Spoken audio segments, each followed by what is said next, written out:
Hi everyone, my name is Laura and welcome to Book Bubbler. This is going to be a quick Friday reads because I only read one book this week.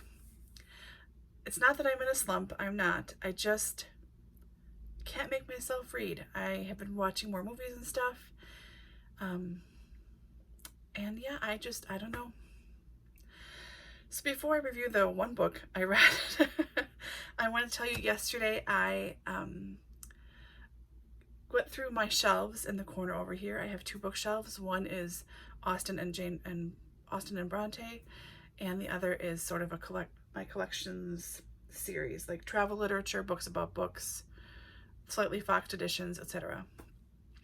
So I went through all that yesterday and dusted the shelves, got rid of a few things. So I want to show you those. So I got rid of 3 classics. I mean, they're all mass markets.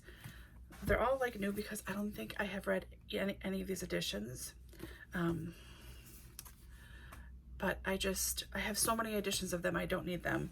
And I finally decided, now that I'm in my 40s, that it's okay to get rid of this whole series of Captain Underpants books. I'm never going to reread these, I realize. And I don't have a kid in my life who is the right age to appreciate them. So I'm just going to let them go. So that is 15 books off of my shelf. Unfortunately, they don't count in the good way for me for my to be read pile, but whatever. So on to the whopping one book that I read, and that was Truth or Beard by Penny Reid. Here, let me hold this, if I can get this. Ooh. So this is the start to a romance series. It is the Winston Brothers series. It was really delightful. So this first book features Dwayne and Jessica. Couldn't remember her name. It's a trope I don't normally like. It's enemies to lovers, but they weren't really ever enemies. So they grew up together. Jessica always hated him. She had a crush on Dwayne's identical twin, Beau. And they find, like, she sees him and has this like huge reaction at this Halloween party, and thinks that it's Beau that she's attracted to and not Dwayne. They start making out and things get hot and heavy, and she realizes that it's Dwayne and not Beau. So she's mad. So she has always hated Dwayne her whole life because he picked on her and teased her, shoved her in a lake when she was like in her Easter dress and stuff. But he always had a crush on her. And they resolve it pretty quickly. So I didn't mind that enemies to lovers trope as much this time, just because it was over so quickly and it was just a misunderstanding and only really one-sided. But this was really, really funny. It genuinely made me laugh out loud on multiple occasions. Like, if I lived with anyone, and I would have been reading this, because this is my Kindle, I only read it really in bed. I was laughing out loud at like 1 and 2 and 3 in the morning at the brothers. There are 7 siblings. There are 6 boys and 1 girl.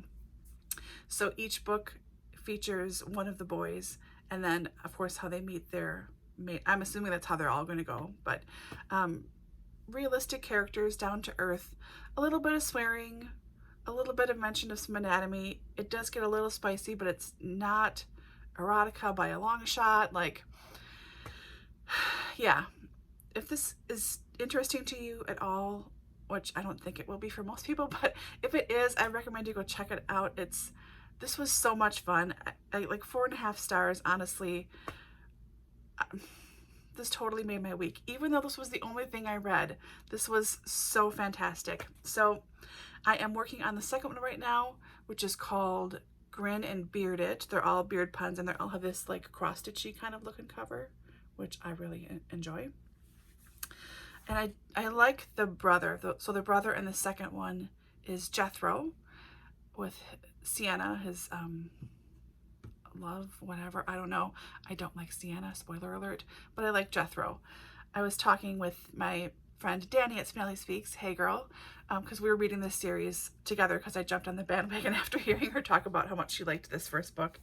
And so we've been talking about the second book together and how much we don't like Sienna. And as we were talking, it's all the brothers' names. It's set in Tennessee. It's set in small town Tennessee.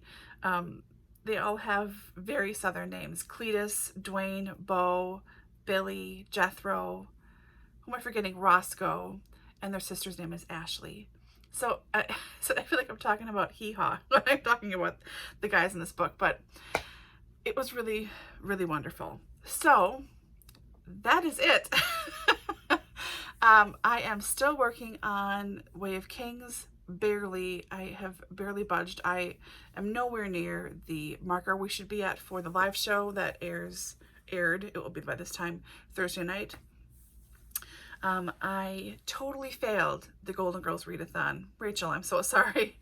I only read one book, The Golden Tresses of the Dead by Alan Bradley, which I talked about my last Friday reads. That's all I finished. I have the stack sitting out waiting to read. I do want to read all of those books, but I just can't keep my mind on pages. So I'm going to kind of roll with it and not feel so bad about it, but there's so much I should be reading. Another thing I should be reading is I Capture the Castle for the I Capture the Castle read-along, hosted by Rainey and 3 other wonderful ladies, and I haven't started. I marked the pages and I printed up my bingo card and I am working on checking stuff off, but have not read one line yet. I don't know what my problem is. Hopefully I can snap out of it sometime very soon and do the things I really would like to do and not just watch Mission Impossible movies or watch Die Hard movies or watch The Holiday or yeah. But whatever, it is what it is. So, have you read this one book that I read this week? I will link everyone I mentioned below, and I hope you are all doing a much better job at reading than I am, which, to be frank, would not be hard. So, take care of yourself, take care of each other, and I will see you guys very soon in the next one. Bye.